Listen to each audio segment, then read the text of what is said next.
चलिए आज हम आपको बताते हैं प्रेजेंट इंडिफिनिट टेंस। इससे पहले हमने आपको जीरो लेवल टेंस सिखाया था और प्रेजेंट सिंपल सिखाया था। प्रेजेंट सिंपल में प्रेजेंट इंडिफिनिट टेंस भी होता है, उसे हम लोग सीखते हैं। तो सबसे पहले हम आपको बताते हैं टेंस का मतलब होता है काल। तो what is the definition of tense? Anybody can, you can, anybody, if you, मैं ये कहूँ कि अगर कोई भी आपसे पूछे, if anybody can ask you what is the tense, यह बहुत नॉर्मल क्वेश्चन है कि टेंस क्या होता है। किसी भी काम के करने को समय को टेंस कहा जाता है। तो टेंस वो होता है, जैसे टेंस घड़ियों के समय में हम लोग चलते हैं तो टाइमली अलग होता है।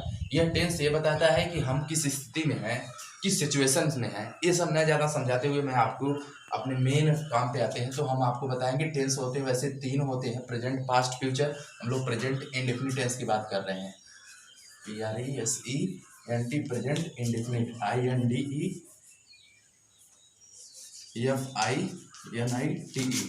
टेंस। देखिए यह प्रेजेंट इंडेफिनिट टेंस क्या होता है, इसकी हिंदी जान लेते हैं। इसकी हिंदी होती है अनिश्चित वर्तमान काल। क्या होती है?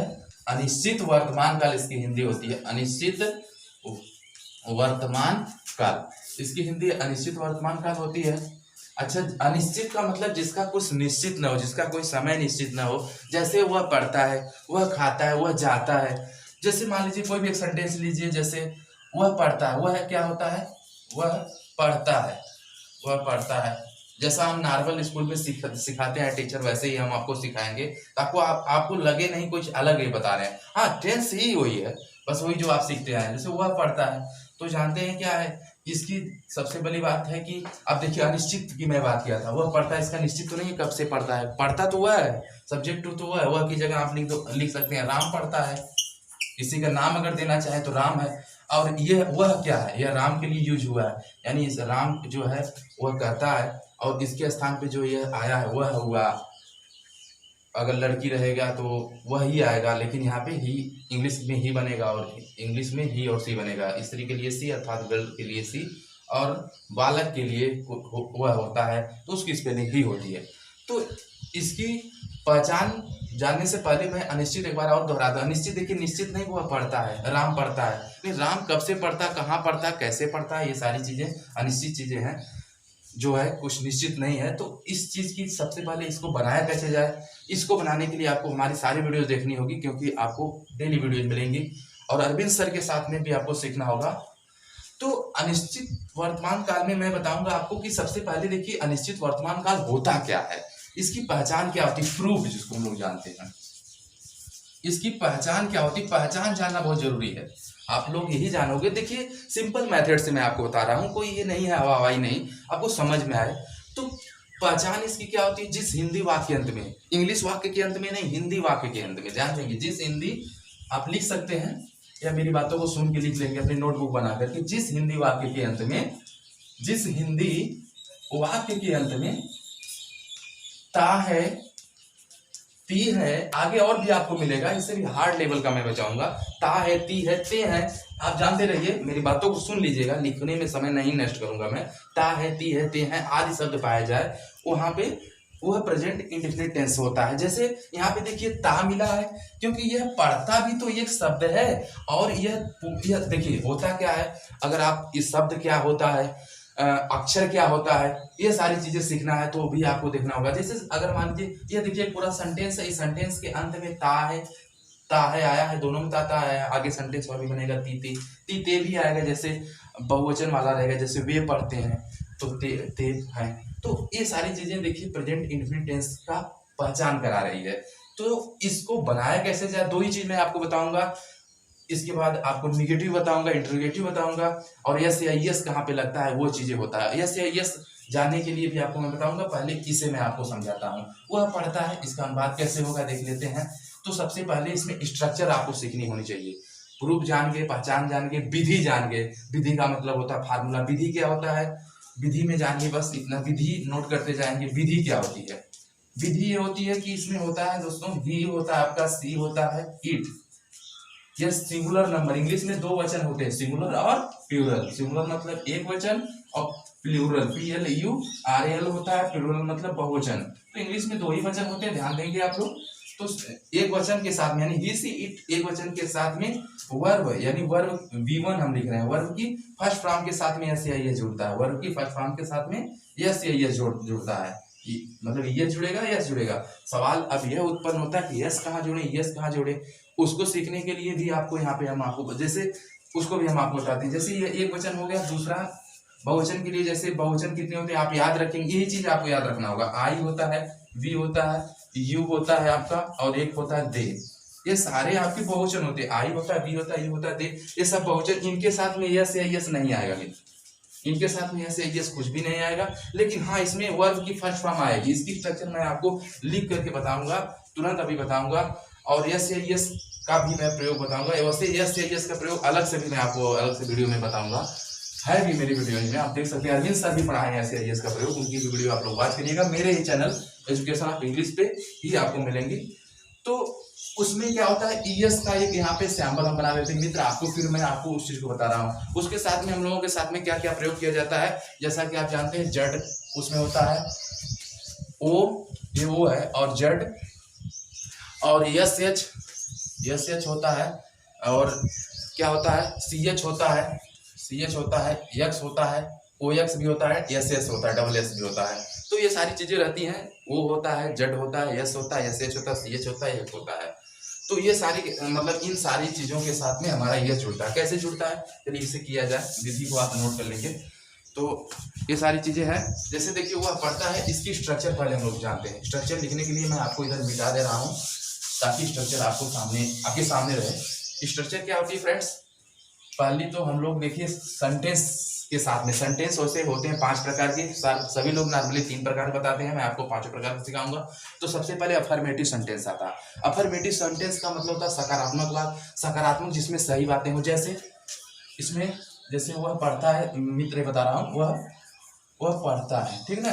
देखिए अब वह पढ़ता है, इसकी स्ट्रक्चर बिना हम जाने बना नहीं पाएंगे। इसकी स्ट्रक्चर क्या बनेगी, सबसे पहले हम लोग सब्जेक्ट लाते हैं, सब्जेक्ट लाने के बाद क्या लाते हैं, सब्जेक्ट लाने के बाद जैसे इसमें देखिए वह पढ़ता है, तो इसमें मेन वर्ब आ जाए, मुख्य क्रिया आएगी, यानी मेन वर्ब की फर्स्ट फॉर्म आती है एम बी की, यस एम बी वन लिख देते हैं, मेन वर्ब मुख्य क्रिया की फर्स्ट फॉर्म प्लस यस या ये जोड़ेंगे आप यहाँ पे, यस या ये जोड़ेंगे और प्लस ऑब्जेक्ट लगा लेंगे, यहाँ पे पॉइंट भी लगाएंगे, पॉइंट जरूर लगाना बहुत जरूरी है।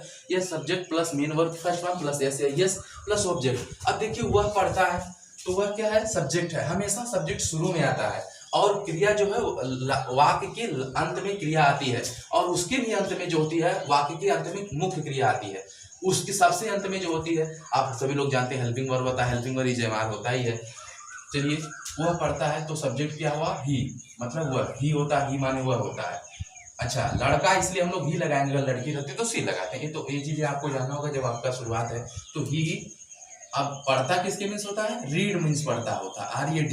देखिए क्रिया की पहचान कैसे, क्रिया की पहचान भी जाना, क्रिया को कैसे पहचाने, काम के करने या होने को बताने वाले जो बिंदु होते हैं उसे वर्ब कहते हैं। जैसे मान लीजिए कि वह पढ़ता है, तो वह कौन पढ़ता है, प्रश्न करेंगे कौन पढ़ता है, वह पढ़ता है। ये सारी चीजें तो बहुत बड़ी है, लेकिन मैं आपको मैथड पे आते हैं, मतलब इस चीज को मैं आपको बताता हूँ।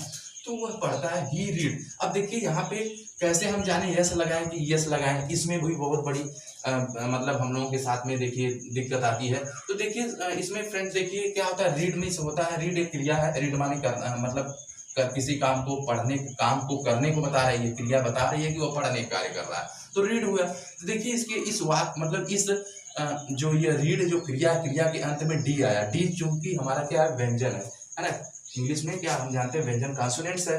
तो इसके साथ में हम लोग क्या जोड़ेंगे, देखिए इसके साथ में हमारा जुड़ेगा यस जुड़ेगा, क्यों जुड़ेगा, क्योंकि इसके अंत में डी है, डी व्यंजन है। तो हम लोग सिर्फ स्वरों के साथ में, स्वर के साथ में, या ओ जेड एस एच और सी एच, और जो ये मैं आपको चीज बताया हूँ, ये तो इन लोग, इनके साथ में अगर कोई शब्द आएगा, अरे कोई वर्ब आएगा, तो इनके साथ में हम लोग ये जोड़ेंगे। वैसे नॉर्मली हम लोग जानते हैं स्वर होते हैं 5 इंग्लिश में, AEIOE, AEIOU होते हैं, ये 5 होते हैं। इनके साथ में हम लोग अगर इनसे अगर कोई वर्ब आती है, जैसे इनसे कोई वर्ब कैसे आती है, जैसे ये ओ से मित्र, देखिए आप गो आती है ना, ये देखिए इसके अंत में वर्ब है, ये वर्ब है, गो क्या है, वर्ब, गो माने जाओ, जाना। तो इसके लास्ट में देखिए वो आया है, तो आप वो आया है तो यहाँ पे ईएस आएगा, इसके साथ में कोई भी वर्ब आएगी, जैसे मान लीजिए कोई भी वर्ब आप ले सकते हैं, उसके साथ में ये जुड़ेगा। तो यहाँ पे देखिए चूंकि डी आया, डी चूंकि इन पांचों में से नहीं मिला है, ये हमारा एक फार्मूला है, आप इसे रखेंगे, वो तो है ही, आपके साथ में वर्ब्स आएंगे। तो ये सारी चीजें हैं। तो यहाँ पे देखिए डी है, इसलिए यहाँ पे यस आएगा, क्योंकि आप ये चीज नहीं पा रहे हैं। अब देखिए वही चीज आप जैसे वह पढ़ता है, अब देखिए वह जाता है, ये दूसरी चीज देख लीजिए। अब हमारी दूसरी वीडियो में आपको मैं बताऊंगा इंट्रोगेटिव, और आप इंट्रोगेटिव सीखेंगे और निगेटिव सीखेंगे। इस वीडियो में मैं आपको सिर्फ सिंपल बता रहा हूँ। जैसे वह जाता है, और भी मैं बताना चाहूंगा। वह जाता है, तो देखिए वह की स्पेलिंग ही होती है, और जाता किसकी मीन्स होता है, गो। देखिए गो माने जाता, जो गो जो चूंकि वर्ब्स है, ठीक है ना। तो गो, अब देखिए आप यहाँ पे तुरंत आप लगा लेंगे, गो है, वो मिला तो ये जोड़ देंगे। किसी को बताने की कोई जरूरत, मतलब किसी को समझाने की जरूरत नहीं है, आप अपने आप खुद ही मास्टर हो जाएंगे, समझा देंगे दूसरों को। वह जाता ही गो। अगर आपको बातें अगर नहीं इसमें स्पष्ट आई, कमेंट बॉक्स में जरूर कमेंट करेंगे, या आपको कोई सेंटेंस वह पढ़ता है या फिर कोई भी इससे रिलेटेड या लॉन्ग मिले, तो आप हमारी वीडियोज में आप मतलब देखेंगे, उसके बाद कमेंट बॉक्स में जरूर लिखेंगे। तो मित्र, मैंने आपको बताया कि वह पढ़ता है, ही रीड्स, है ना। यहाँ पे पॉइंट लगाना भूलेंगे नहीं तो सेंटेंस गलत माना जाएगा। वह पढ़ता है, ही रीड्स, वह जाता है, ही गोज। इन दोनों का निगेटिव मैं आपको बता दे रहा हूँ, इंट्रोगेटिव भी बता दूंगा। जैसे वह पढ़ता है, इसकी स्ट्रक्चर मैं आपको यहाँ पे बता दिया हूँ, लिख लेंगे आप। निगेटिव कैसा हो जाएगा, वह नहीं पढ़ता है, वह नहीं पढ़ता है, वह नहीं पढ़ता है, वह नहीं पढ़ता है। अब देखिए सब्जेक्ट के साथ में मेन वर्ब की फर्स्ट फॉर्म के साथ में आप नॉट जोड़ेंगे, यहाँ पे नॉट लगा देंगे, बस स्ट्रक्चर वही है। तो जैसे वह नहीं पढ़ता है तो लिखेंगे ही। अब देखिए एक वचन के साथ में डज लगेगा, हमेशा ध्यान देंगे यहाँ पे। मतलब निगेटिव के लिए आप लोग क्या लगाएंगे, डू या डज लगाएंगे, डू या क्या लगाएंगे, डज लगाएंगे, डी ओ ई एस। तो डू कहाँ लगता है, इसकी स्ट्रक्चर थोड़ा स्पष्ट मैं लिखना चाहूंगा। तो सब्जेक्ट आप लिखेंगे, सबसे पहले सब्जेक्ट लिखेंगे प्लस डू या स्लैश देन डज लिखेंगे, D O E S, does. फिर इसके तुरंत बाद नॉट लगाएंगे। फिर वर्ब की कौन सी फॉर्म लगेगी, वर्ब की फर्स्ट फॉर्म हम लोग लगाते हैं इसमें भी, वर्ब की फर्स्ट फॉर्म प्लस ऑब्जेक्ट लगता है, आगे पॉइंट लगता है। तो देखिए एक वचन के साथ में डू लगेगा, मतलब डज लगेगा, he D O, he does not, not read, R E A D, आगे पॉइंट लगाएंगे। ये सारी चीजें हैं। तो यहाँ पे डी और यहाँ पे पॉइंट। इंट्रोगेटिव में क्या वह पढ़ता है, इंट्रोगेटिव भी आप सीख लीजिए, ताकि आपको एक चीज एक दिन में मिले, क्या वह पढ़ता है, क्या वो नहीं भी पढ़ता है, आप कर सकते हैं। आगे क्वेश्चन टैग लगा देंगे, बस इसकी स्ट्रक्चर में। तो यहाँ पे हम आपको लिख देते हैं। देखिए इसमें सबसे पहले इसका जो ये होता है, डू डज आएगा शुरू में। डू डज क्यों आता है ये भी मैं आपको बताऊँ। डू डज प्लस सब्जेक्ट आपका आएगा, प्लस क्या आएगा, मेन वर्ब की, ये मेन वर्ब, एम बी से मतलब मेन वर्ब, यहाँ पे फर्स्ट मैं लिख देता हूँ, प्लस ऑब्जेक्ट, आगे क्वेश्चन टैग, क्वेश्चन मार्क लगाएंगे। तो do does as a helping verb आता है। तो डू डज को लगाएंगे सबसे पहले, क्या की इस पे क्या का शब्द का अनुवाद देंगे, जो क्या माने होता है, क्या, क्यों, कब, कैसे। अगर ये बीच में आएगा तो इसको सबसे पहले बनाएंगे, अगर ये शुरू में आएगा तो नहीं बनाएंगे। या तो हम लोग पक गए हैं जानते जानते, वही बच्चे पक गए हैं जो स्टैंडर्ड लेवल में पढ़ते हैं, लेकिन सेंटेंस अभी उन्हें बनाना नहीं आता। उनके लिए मैं बताऊंगा कि आप वीडियोज को देखिए, सबकी वीडियो आप देखते हैं, कुछ न कुछ अलग अलग सबकी वीडियोज में आपको मिलेगा। सबके पढ़ाने का जो तरीका होता है, मेथड होता है, अलग होता है। इस चीज को हम लोग लुप्त कर देते हैं। बस इन चीजों को, मतलब क्या चीज को अभी हटाइए मत, नहीं तो क्या नाराज हो जाएगा। इसलिए हम लोग क्या को जो है रखेंगे, लेकिन क्या के स्थान पे बोलेगा यार मुझे हटा रहे हो, तो मुझे हटाने के लिए मुझे तो कुछ दो। जैसे होता क्या है कि जब बीएमसी अगर किसी को हटाती है या सरकार किसी को हटाती है, जैसे मान लीजिए रोड बना रही है, तो अपने को आपको हटाएंगे तो कुछ तो देगी उसका। तो यहाँ पे उसको बेनिफिट यही मिल रहा है कि इसे इसके स्थान पे बोल रहा भैया तुम एक वचन हो, एक ही बहुवचन है, बोला मैं एक वचन हूँ, मेरे पास एक ही पुत्र है, मेरे लिए एक लाख जरूरत है, तो एक या 1 करोड़ जरूरत है, जो भी आप समझिए। तो इसके लिए भाई देखिए यहाँ पे पहले जाएंगे सब्जेक्ट के पास जाएंगे। सब्जेक्ट देखिए एक वचन है, तो हम लोग यहाँ पे क्या जोड़ेंगे, डज जोड़ेंगे, मतलब डज लिख देंगे, DUE, ठीक। अब देखिए सब्जेक्ट का स्पेलिंग क्या बनेगी, ही, डज ही, यहाँ पे स्मॉल लिखेंगे, ये भी ध्यान देना होगा आपको। डज ही, पढ़ता की स्पेलिंग क्या होती है, रीड होती है, REED, आगे क्वेश्चन मार्क भूलेंगे नहीं। अगर आप इसको भूल जाते कहते हैं ऐसा, तो कोई सेंटेंस, ये सेंटेंस सही नहीं माना जाए, क्वेश्चन मार्क लगाइए। तो धन्यवाद दोस्तों, आगे भी आप देखते रहिए। आपका दिन शुभ रहे। जय हिंद, जय भारत।